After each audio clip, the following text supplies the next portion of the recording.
Hey, what's going on, everybody? Michael Greco here. Welcome to my second installment of my The Road to Shred Guitar vlog. Thank you for joining me this evening if you're watching this. All right, so I just want to give you guys an update on the progress. So things are going well. It is going well. I got about 45 minutes of practice in today. I did all the stuff I talked about in the last video. For those of you just joining me for the first time, I'm on a journey to kind of get my chops back in order. I want to play to my fullest potential, as effortless and as accurate as I possibly can, to make the music that I want to make the music that I feel in my head. My fingers, they still move pretty well, but I have been noticing some fatigue and some discomfort.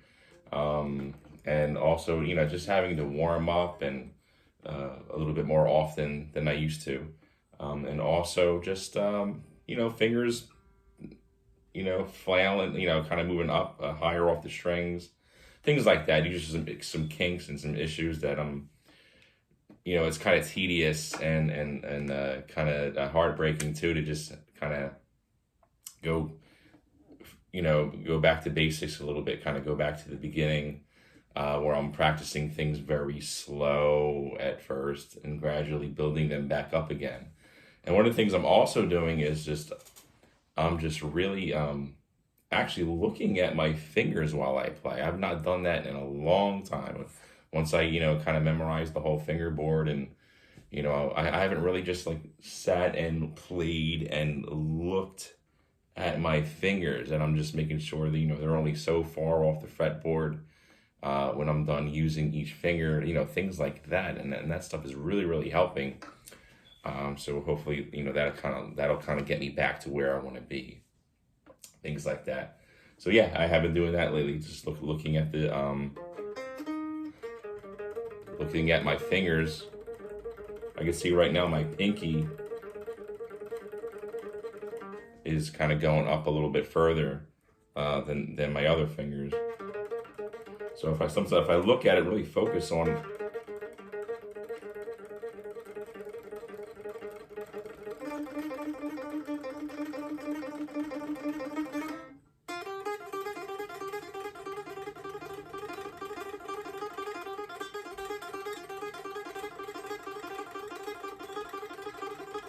that helps.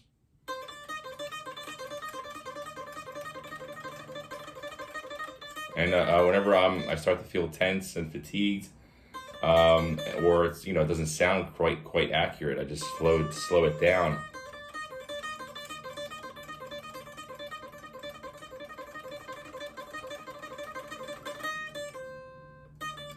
And then I do everything backwards too.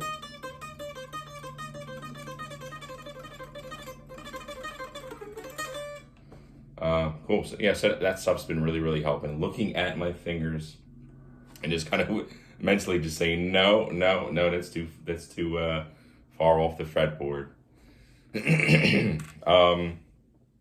What else did I want to mention? Okay, another thing I wanted to talk about in this journey to shred guitar is string gauge. So I was trained in jazz. I went to college for jazz guitar performance. And a lot of my favorite jazz players just use like the heaviest strings imaginable, heaviest gauge, like Pat Martino and Jimmy Bruno. If you ever heard of these guys, they use like 15 gauge strings on the E string. So I mainly played a Gibson ES 175 with 12s on it. So that's something I'm kind of doing differently too, is using a lighter gauge strings. Now on my Strats and my Tellies, I always had gauge 10. That was kind of the lowest I would go. 9 just kind of feel a little bit too flimsy for me. So 10 is kind of like it's light enough to bend and stuff on, but it's also heavy enough for me to kind of get the tension I like to, for my picking and everything. So as I'm rebuilding my hands up again, using later gauge strings. So that's something I'm doing as well too. I'm not pulling out the 170, the jazz box as much as usual. Not, at least not until I can kind of get my hands to where I want them. So the strings I use, I've been using these strings for like 10 years now. Actually longer than that, 13 years. This is a company called Web Strings. They got a website, webstrings.com. And these guys are awesome. I first heard about these guys when I did my first trip playing guitar on cruise ships. I was with a cruise ship band, the show band. So that's the band that like you read, you play the production shows. You do like jazz cocktail sets, and you do pop music all around the ship. And I told a friend of mine, I was like, man, I think, I'm going away I'm a seafarer now, I'm going to go play on the cruise ships. I think I got to bring like a lot of strings with me. And I'm like, man, I got to probably spend like all this money on a bunch of strings. But he said, nah, man, go to webstrings.com. You buy in bulk. And the thing is, the more strings you buy, the less money it is per set. They have like set prices. If you buy like 1 to 9 sets of string, no, 1 to 10 sets of strings, it's so much money. But if you buy like 11 to 20 sets of strings, it's cheaper per set. So, it works out pretty well. So, I stock up on these. And from what I understand on their website, it's just like a generic brand. It's not like a name brand of strings. And I think they say there's only like 2 or 3 factories in the United States that actually make guitar strings for all the brands. So this is just kind of like their generic string brand. Webstrings.com, it says Memphis Electric, and they sound great. I've been using them for years.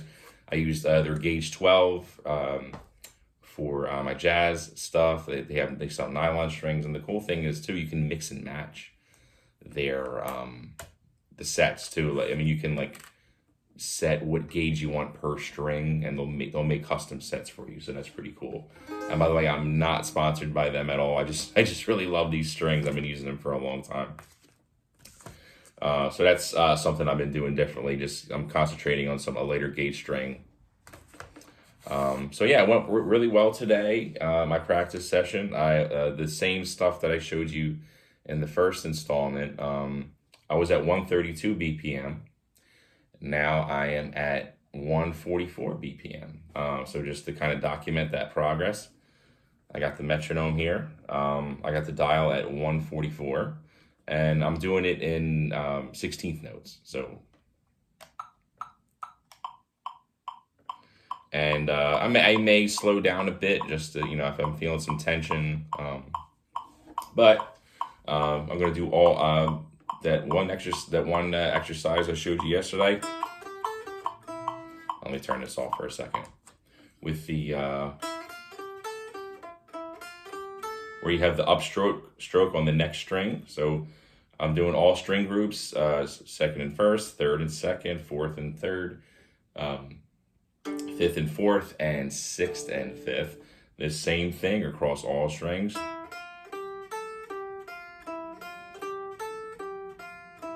Right, and normally I do it all up and down the fretboard, but just for purposes of this video, I'm only going to do it on the 5th fret. All right, so here we go, 144 BPM. Let's go, all sets of strings. Let me turn this metronome on. All right.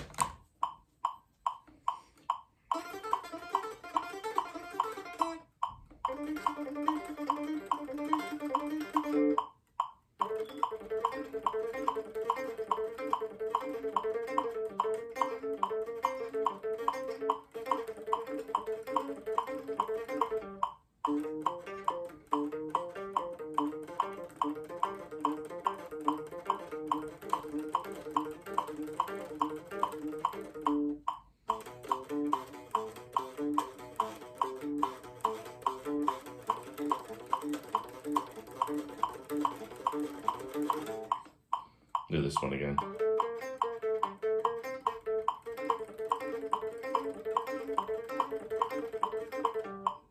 All right, 144. Maybe I'll get 10 clicks more tomorrow. We'll see. Anything else I wanted to share with you guys? I'm trying to think. No, I think that was it. Oh, so this I've definitely figured out it was definitely my left hand, because this can go on autopilot.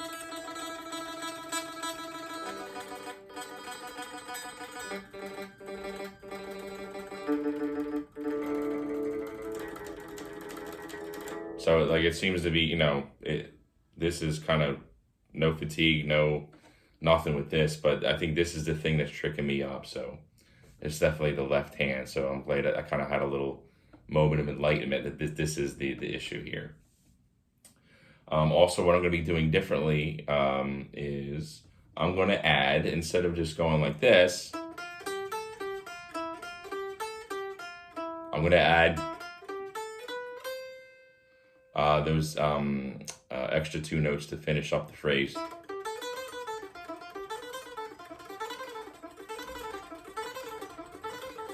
So I'll be doing that on all string groups as well. So I'm going to add that extra little thing, because I got that upstroke down on the adjacent string. So that's not an issue anymore. So so look out for that. And that'll be it for tonight, for this edition of The Road to Shred Guitar. Thank you so much for joining me. Please like and subscribe, share. It really helps the channel. And I hope this benefits you as well. I'm going to put a link in the description to those strings that I use, so you can check them out as well. Thanks so much, everyone. Peace.